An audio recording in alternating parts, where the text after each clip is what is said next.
9 करोड़ रुपए में बिक गए चीफ जस्टिस नरेंद्र मोदी के पक्ष में सुना दिया बड़ा फैसला।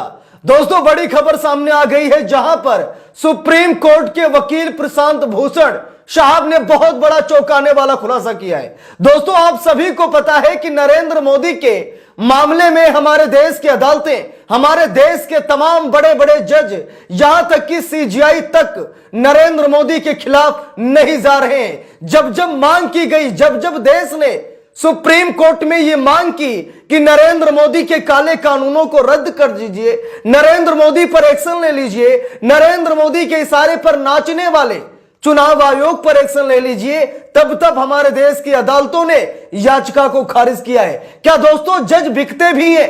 क्या करोड़ों में जज बिकते हैं? क्या नरेंद्र मोदी जजमेंट खरीदते हैं? क्या नरेंद्र मोदी जजों पर दबाव बनाते हैं?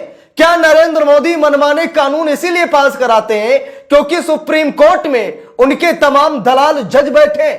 शायद मेरी बात पर आप लोग यकीन नहीं करेंगे और आप लोग ये कहेंगे कि ऐसे आरोप तो लगते ही रहते हैं, लेकिन क्या सुप्रीम कोर्ट के वरिष्ठ वकील प्रशांत भूषण साहब, जिन्हें तो बच्चा बच्चा जानता है जो राजनीति को समझता है, प्रशांत भूषण साहब के मुंह से सुनिए, जहां पर प्रशांत भूषण साहब खुद कह रहे हैं कि 9 करोड़ में चीफ जस्टिस को खरीदा गया और यह कहा गया कि अगले दिन हमारे पक्ष में जजमेंट आएगा, और अगले दिन जजमेंट आ गया। अडानी के फेवर में जज अरुण मिश्रा ने लगभग 40,000 करोड़ का फायदा करा दिया।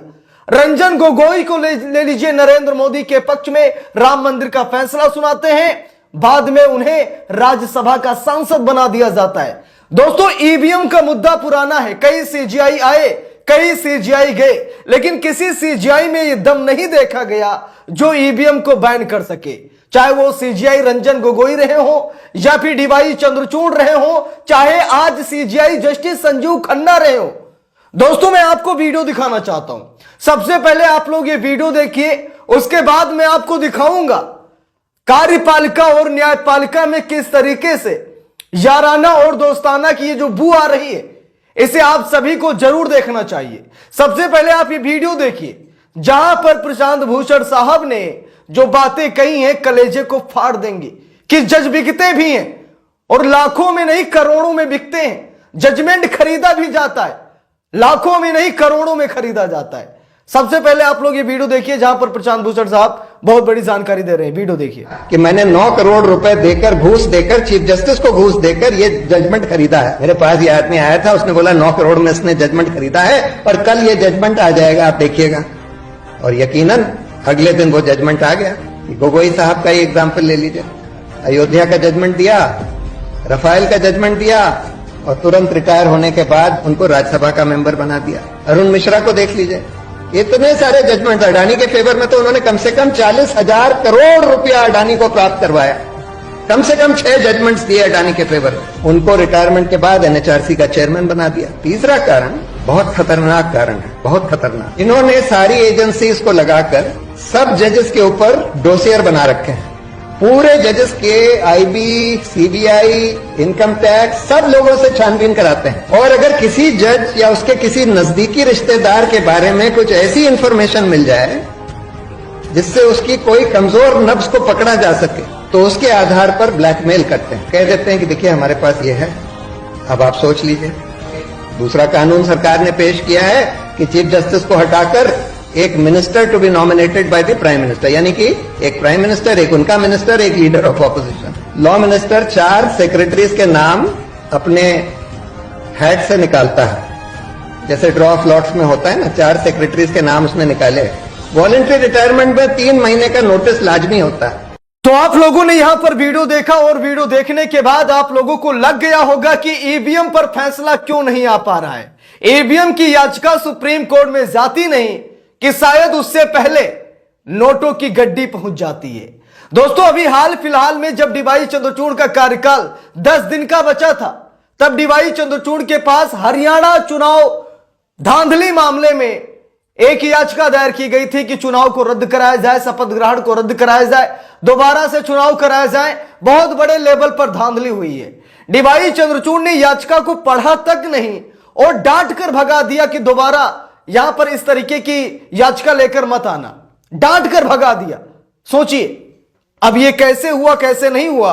अरुण मिश्रा साहब के बयान को देखकर, मैं भी चाहूंगा प्रशांत भूषण साहब के बयान को देखकर आप लोग अंदाजा लगा सकते हैं।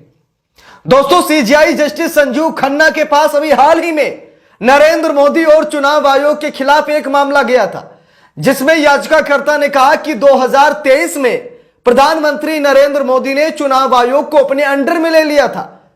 एक काला कानून बना करके नरेंद्र मोदी ने, जो कानून सिर्फ अभी सदन से पास है, जबकि अभी सुप्रीम कोर्ट ने उसे पास नहीं किया है। सीईसी और ईसी की नियुक्ति को लेकर के अभी कानून पेंडिंग पड़ा है, लेकिन उसके तहत नरेंद्र मोदी ने दो चुनाव आयुक्तों का चयन खुद नरेंद्र मोदी ने किया है, जो कि यह गलत है, क्योंकि जो कानून अभी पूर्ण रूप से लागू नहीं हुआ, मामला सुप्रीम कोर्ट में पेंडिंग पड़ा है, सुप्रीम कोर्ट ने इसकी इजाजत नहीं दी, तो नरेंद्र मोदी दो चुनाव आयुक्तों का चयन कैसे कर सकते हैं। और नरेंद्र मोदी ने चुनाव आयुक्तों और मुख्य चुनाव आयुक्तों की चयन प्रक्रिया से सीजीआई को बाहर कर दिया गया।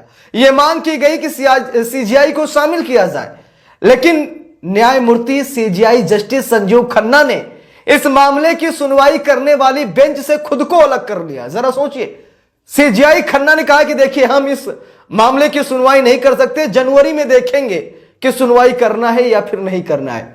और दोस्तों, यहां पर प्रशांत भूषण साहब ने वीडियो में कहा कि नरेंद्र मोदी जजों के पीछे भी जांच एजेंसियां लगाते हैं। नरेंद्र मोदी जजों की कमजोर नब्ज को पकड़ते हैं और कमजोर नब्ज को पकड़ने के बाद कहते हैं कि देखिए ये सबूत है, और अगर आप ज्यादा उछलेंगे, ज्यादा हमारे खिलाफ फैसला सुनाएंगे, तो ये जो सबूत है ना, इसे हम वायरल कर देंगे, ना आपकी कुर्सी रहेगी और ना ही आपकी हम गारंटी ले सकते हैं। तो दोस्तों, इसीलिए जज क्या डरे हुए हैं। तरह तरह के सवाल हमारे देश की न्यायपालिका पर उठ रहे हैं, जो अभी तक कभी नहीं होता था। न्यायपालिका का फैसला सर्वोच्च होता था, पूरा देश मानता था, आज भी मानता है। लेकिन दोस्तों, जब जब बात नरेंद्र मोदी और चुनाव आयोग की आई है, तो हम सभी ने देखा है, हम सभी ने सुना है कि हमारे देश की न्यायपालिकाएं नतीजे तक नहीं पहुंच पाई। चाहे वो चुनावी बॉन्ड का मामला हो, भले ही चुनावी बॉन्ड को डीवाई चंद्रचूड़ ने असंवैधानिक करार तो कर दिया, लेकिन डीवाई चंद्रचूड़ की भी हिम्मत नहीं पड़ी कि चुनावी बॉन्ड के जरिए कमाया गया ये काला पैसा, जबरन उगाही का पैसा धौंस दिखा करके ईडी सीबीआई के बदौलत इकट्ठा किया गया ये लाखों करोड़ों, इसे जब्त कर ले। डीवाई चंद्रचूड़ की भी हिम्मत नहीं पड़ी। मांग की गई कि एसआईटी की जांच करा दीजिए, दूध का दूध पानी का पानी हो जाएगा, लेकिन नहीं, कोई जांच भी नहीं कराई गई। यहां तक कि वित्त मंत्री निर्मला सीतारमण पर एफआईआर का आदेश कोर्ट ने दे दिया, लेकिन बाद में हाई कोर्ट का बयान आता, हाई कोर्ट का डिसीजन आता है कि भाई वित्त मंत्री पर कोई कार्रवाई नहीं होगी। तो यानी कि एक कोशिश तो करता है कि इन्हें दबोचा जाए, लेकिन जो ऊपर बैठे ना, ये बचा लेते हैं। तो क्या दोस्तों, ऐसा ही कुछ है। यहां पर प्रशांत भूषण साहब ने जो बातें कही हैं, आप लोगों को क्या लगता है कि ये सही है या फिर गलत है, और ये ईवीएम नामक बीमारी खत्म होनी चाहिए देश से या फिर नहीं, ये भी मैं आप लोगों से पूछ रहा हूं। आप लोग कमेंट करके जरूर बताइएगा। अगर आप किसी बड़े आंदोलन में हिस्सा नहीं ले सकते, आपकी कोई मजबूरी है, तो हम जैसे जो लोग हैं, जो अक्सर कंटेंट आप लोगों के बीच में लाते हैं, तो आप लोग कमेंट कर दिया करें। अगर आप कमेंट करते हैं तब भी लगता है कि हाँ, आप ईवीएम के खिलाफ हैं, तो आप लोग कमेंट करके जरूर बता दीजिएगा। और दोस्तों, अब ये वीडियो सामने आने के बाद ये सोशल मीडिया पर वीडियो तहलका मचा रही है, और इस वीडियो के सामने आ जाने के बाद नरेंद्र मोदी किस तरीके से जजों पर दबाव बनाते हैं, ये वीडियो बहुत कुछ बयां कर रही है। इस पूरे मामले को लेकर के आप लोग क्या कहना चाहते हैं, कमेंट करके जरूर बताएं।